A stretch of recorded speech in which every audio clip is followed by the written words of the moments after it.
प्रलय एक ऐसा समय जब सब कुछ नष्ट हो जाएगा।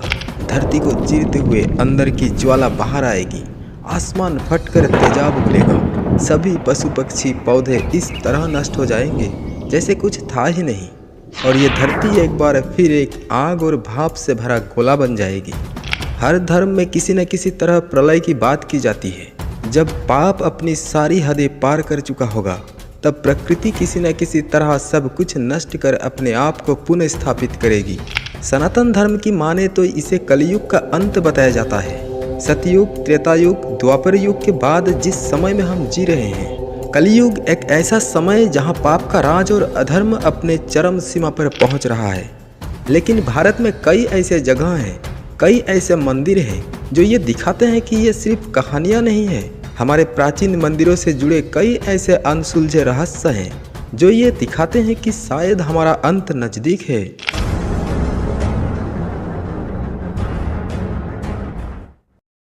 यदा यदा हि धर्मस्य ग्लानिर्भवति भारत अभ्युत्थानम् धर्मस्य तदात्मनं सृजम्यहम्। जब जब कर्म का पासा पलटता है और अधर्म अपने पैर फैलाता है, मैं कृष्ण खुद इस धरती पर जन्म लेता हूँ।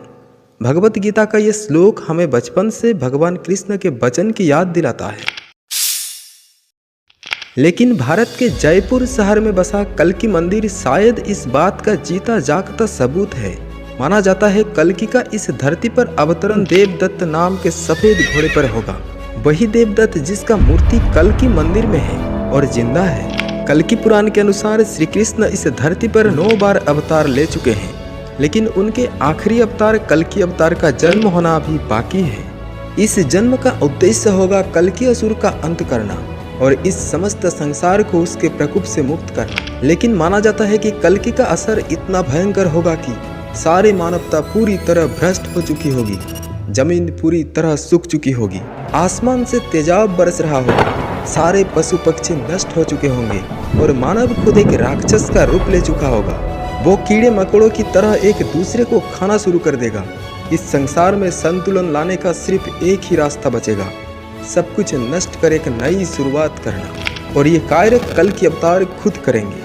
एक कहानी के अनुसार जब जयपुर के महाराज जयसिंह दास सेकंड इस मंदिर का निर्माण कर रहे थे, तब मंदिर के बाहर बने देवदत्त की मूर्ति पर कहीं से अनजाने में चोट का निशान आ गया। इस निशान को भरने की कई कोशिश की गई, लेकिन ये वैसा का वैसा ही रहा। लेकिन कुछ समय के बाद ये देखा गया कि वो निशान धीरे धीरे अपने आप ही भरता जा रहा है। तब से ऐसा माना जाता है कि जिस दिन वो घाव का निशान पूरी तरह भर जाएगा, उस दिन कल्कि भगवान इस धरती पर अवतरित होंगे। समय 4 चरणों में घूमता है, ये तो सब जानते हैं, लेकिन कभी आपने समय के स्तंभ के बारे में सुना है? महाराष्ट्र में बसा केदारेश्वर मंदिर जो ऐतिहासिक कलाकृति और आर्किटेक्चर की शानदार छवि दिखाता है। पहाड़ों को तोड़कर तराशा गया यह मंदिर हमारे पूर्वजों की आधुनिकता का बहुत बड़ी सबूत है। लेकिन इसी मंदिर के पास बसी एक गुफा से कई अनसुलझे रहस्य जुड़े हैं। इस नेचुरली फॉर्म गुफा में पाया जाता है 5 फीट लंबा केदारेश्वर शिवलिंग, और माना जाता है यह शिवलिंग स्वयंभू है, यानी इसे किसी ने स्थापित नहीं किया, ये अपने आप प्रकट हुआ है। यह शिवलिंग एक ऐसे स्थान पर स्थित है जहां पहुंचने के लिए आपको मौत से जूझते हुए हरिश्चंद्रगढ़ का एक खतरनाक रास्ते से कुछ फीट लंबे पानी को तैरकर पार करना पड़ता है, और बारिश के समय यह पूरी तरह से पानी से भर जाता है। लेकिन यह दृश्य इतना मंत्रमुग्ध कर देने वाला होता है कि आप सोच भी नहीं सकते। एक नेचुरली फ्रॉम गुफा के अंदर झरने के बीच बसा हुआ केदारेश्वर शिवलिंग पूरी तरह से पानी से घिरा हुआ, और यह पूरी गुफा सिर्फ एक स्तंभ के सहारे टिकी हुई है। अगर ध्यान से देखा जाए तो इस गुफा के छत 4 स्तंभों पर टिकी हुई थी, लेकिन धीरे धीरे एक एक कर ये स्तंभ टूट गए और अब सिर्फ एक बचा है।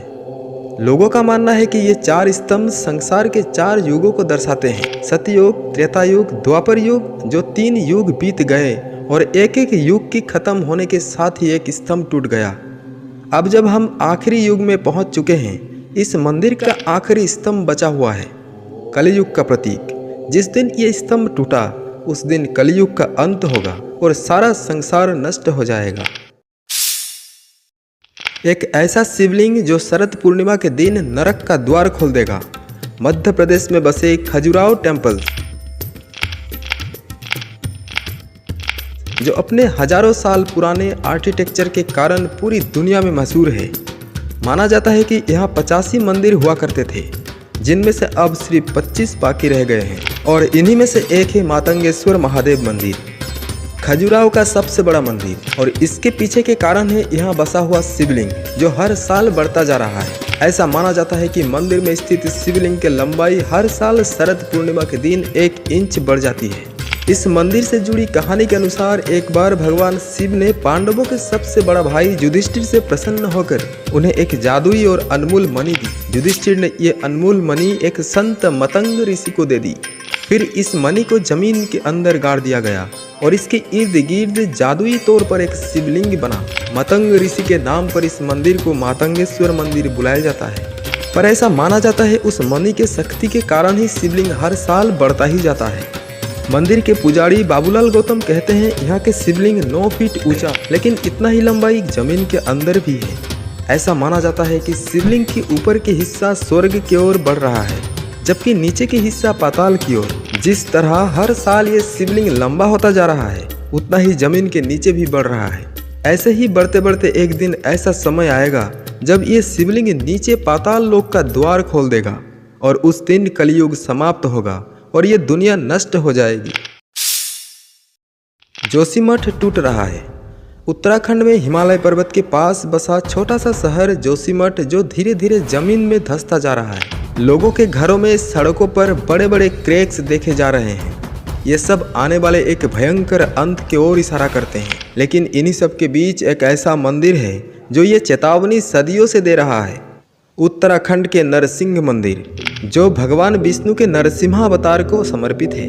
एक पुरानी कहानी के अनुसार 8वीं शताब्दी में आदि शंकराचार्य ने ज्योतिष मठ में भगवान विष्णु के रूप में नरसिम्हा का प्रतिमा स्थापित की। लेकिन इसके साथ ही उन्होंने एक भविष्यवाणी की थी कि हर साल नरसिम्हा की मूर्ति का एक हाथ पतला हो जाएगा और जिस दिन ये हाथ गिरकर टूटा, उस दिन भयंकर भूकंप आएगा। पास में स्थित जय और विजय नाम के 2 शिखर एक साथ मिल जाएंगे। हिमालय पर्वत टूटकर गिर जाएगा और बद्रीनाथ हमेशा हमेशा के लिए बंद हो जाएगा। एक कहानी ये भी है कि ऐसा होने के बाद भविष्य बद्री नाम से एक नया बद्रीनाथ उजागर होगा, जिसकी मूर्ति स्वयं प्रकट होगी। और आज वही हो रहा है। भगवान नरसिम्हा का एक हाथ केवल एक बाल जितना पतला बचा है और किसी भी समय टूट सकता है। जियोलॉजिस्ट का माने तो उत्तराखंड में एक भयंकर भूकंप आना बाकी है। और वहीं दूसरी ओर जोशीमठ के पास भविष्य बद्री में पहाड़ों में बसा एक पत्थर हर साल धीरे धीरे बद्रीनारायण देवता का रूप ले रहा है। कुछ साधु आज भी बर्फ की चादर ओढ़े इस स्थल पर बैठे रहते हैं, इस उम्मीद में जल्द ही इस भविष्यवाणी सिद्ध होगी। हर धर्म अपने आप में प्रलय के बारे में बात करता है। क्रिश्चियनिटी में आर्मगेडन, डे ऑफ जजमेंट, इस्लाम में कयामत का दिन। इसी तरह बुद्धिज्म में नर्स माइथोलॉजी, ग्रीक माइथोलॉजी, सभी में एक ना एक ऐसा दिन, ऐसी जंग, ऐसी ही प्रलय, कुछ ना कुछ ऐसा आता है जब सब कुछ नष्ट हो जाता है और धरती अपने आप को रिसेट करती है। साइंस में भी ये देखा गया है कि पृथ्वी हर 10,000 सालों में कोल्ड और वार्म पीरियड साइकिल से गुजरती है। हजारों सालों तक बर्फ की चादर में ढकी रहती है और फिर धीरे धीरे पूरी तरह तपती जाती है। और इसी तरह कोल्ड और वार्म साइकिल की वजह से कई सारी प्रजातियां नष्ट हो चुकी हैं। कई लोग ऐसा भी मानते हैं कि ग्लोबल वार्मिंग पृथ्वी की नेचुरल वार्म साइकिल ही है। इन सभी end of the day prediction के बीच एक मसीहा की बात की जाती है। घोड़े पर सवार, हाथों में अग्नि समान तलवार लिए एक मसीहा आएगा, जो सारी बुराई का अंत कर देगा और एक नई दुनिया निर्माण करेगा। एक ऐसी दुनिया जो पाप, दुख, दर्द, बीमारी और तकलीफों से मुक्त होगी। एक ऐसी दुनिया जो स्वर्ग की तरह महसूस होगी। सनातन धर्म में इसे हमें सतयुग कहते हैं। ये सारी कॉन्सेप्ट्स और कहानियाँ कितनी सच है, ये आज भी एक रहस्य है। लेकिन ये सब कई लोगों के लिए एक उम्मीद की किरण बनते हैं। आपके इस बारे में क्या थॉट्स हैं, हमें कमेंट सेक्शन में ज़रूर बताएं। फिर मिलेंगे नया कुछ लेकर, तब तक के लिए नमस्कार।